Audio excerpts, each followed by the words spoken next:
السلام علیکم ورحمۃ اللہ وبرکاتہ۔ بسم اللہ الرحمن الرحیم۔ معزز ناظرین و سامعین، مرزائیت سے توبہ مولانا لال حسین اخضر پہلے پکے قادیانی تھے۔ فرماتے ہیں کہ میں ہر معاملے میں مسلمانوں کی شدید مخالفت کرتا تھا اور ہر وقت ان کا برائی کے ساتھ ذکر کرتا تھا، اور اپنے مذہب مرزائیت کی تبلیغ بڑے جذبے سے کرتا تھا۔ میں صرف مرزائیت کو ہی مذہب حق پر سمجھتا تھا، لیکن کبھی کبھار جب میں فری ہوتا تو میں مرزا غلام احمد قادیانی کی کتب کا مطالعہ کرتا تھا۔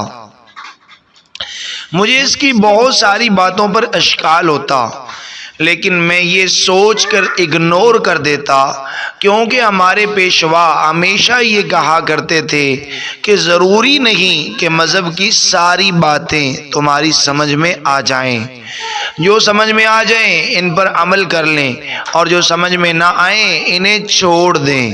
میں سمجھتا کہ شاید یہ باتیں ہماری سمجھ سے بالا تر ہوں گی، لیکن کہیں کہیں تو مرزا صاحب ایسی بونگیاں مارتے کہ میں وہ عبارات ہنستے ہنستے پڑھتا اور حیران بھی ہوتا اور بڑوں سے رجوع بھی کرتا، لیکن وہ بھی ادھر ادھر کر کے معاملے کو ٹال دیتے، جس سے مجھے حیرانگی بھی ہوتی کہ کبھی کبھار تو کچھ عبارات پر ہمارے بڑے خود بھی پھنس جاتے، بہت کوشش کرتے کہ عبارات سیدھی ہو جائیں، لیکن عبارات سیدھی نہ ہوتی، تو یہ کہہ کر معاملہ رفع دفع کر دیتے کہ یہ مرزا صاحب نے اپنی سادگی کی وجہ سے کیا ہے۔ انہی باتوں کی وجہ سے ایک طرف میرے مذہب کی عمارت تزلزل کا شکار تھی، تو دوسری طرف دن بدن میرا تعصب مسلمانوں کے بارے میں مزید بڑھتا جا رہا تھا۔ میرا معاملہ اس قدر خطرناک ہو گیا کہ میں حضور صلی اللہ علیہ وسلم کی شان اقدس میں بھی گستاخی کرنے لگا۔ اس کا اثر یہ ہوا کہ میرے بڑوں نے مجھے مزید اپنے قریب کر لیا۔ جب انہوں نے دیکھا کہ میں اکثر مرزا صاحب کی لکھی ہوئی کتب کا مطالعہ کرتا ہوں، تو انہوں نے مجھے کثرت مطالعہ سے منع کر دیا۔ وجہ پوچھی تو کوئی تسلی بخش جواب نہ ملا۔ اب آئے دن میرے دل میں مذہب مرزائیت کے بارے میں دوریاں پیدا ہونے لگی۔ میری قسمت میں اسلام کی دولت تھی، اللہ نے میری تقدیر بدلی۔ ایک بار میں نے خواب دیکھا کہ ایک جگہ لوگ قطار میں کھڑے ہو رہے ہیں۔ میں نے پوچھا کہ کیا بات ہے؟ مجھے بتایا گیا کہ رسول اکرم صلی اللہ علیہ وعلی آلہ وسلم تشریف لائے ہوئے ہیں۔ آپ صلی اللہ علیہ وسلم کی زیارت کے لیے بندوبست ہو رہا ہے۔ یہ سن کر میں بھی قطار میں لگ گیا۔ لوگ آہستہ آہستہ آگے بڑھ رہے تھے اور ہر آدمی کے سر کے اوپر ایک بلب روشن تھا۔ میں نے اپنا سر اوپر کر کے دیکھا تو میرے سر کے اوپر بلب تو ہے مگر بجھا ہوا ہے۔ میں بہت افسردہ اور شرمندہ ہوا کہ سب کے سروں پر بلب روشن ہیں، میں ہی بدقسمت ہوں کہ میرا بلب بجھا ہوا ہے۔ اس ندامت کے ساتھ میں آگے بڑھتا جا رہا تھا۔ بالآخر میں بھی رسول اکرم صلی اللہ علیہ وسلم کے حضور پہنچ گیا، مگر بہت شرمندہ تھا۔ حضور اکرم صلی اللہ علیہ وسلم نے فرمایا اوپر دیکھو۔ میں نے دیکھا تو میرا بلب بھی روشن ہو گیا تھا۔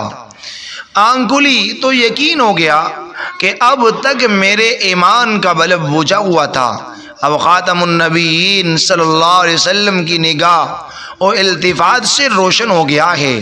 لہٰذا میں نے مرزائیت سے توبہ کر کے اثر نو مسلمان ہونے کا فیصلہ کیا اور بحمدہ تعالی میں مسلمان ہو گیا۔ ناظرین و سامعین، یہ تھی مولانا لال حسین اخضر کی سچی داستان، جو پہلے ایک متعصب مرزائی تھے اور اللہ تعالیٰ نے انہیں ایمان کی دولت سے نوازا اور پھر اس کے ساتھ ساتھ انہوں نے یہی بس نہیں کی اسلام لانے کے اوپر، پھر اسلام کو ریسرچ کیا، پھر انہوں نے اسلام کو سیکھا، پھر باقاعدہ بڑی عمر میں انہوں نے تعلیم دین کورس اور عالم دین کورس جو 8 سالہ کے طویل عرصہ پر مشتمل ہوتا ہے اس کا آغاز کیا۔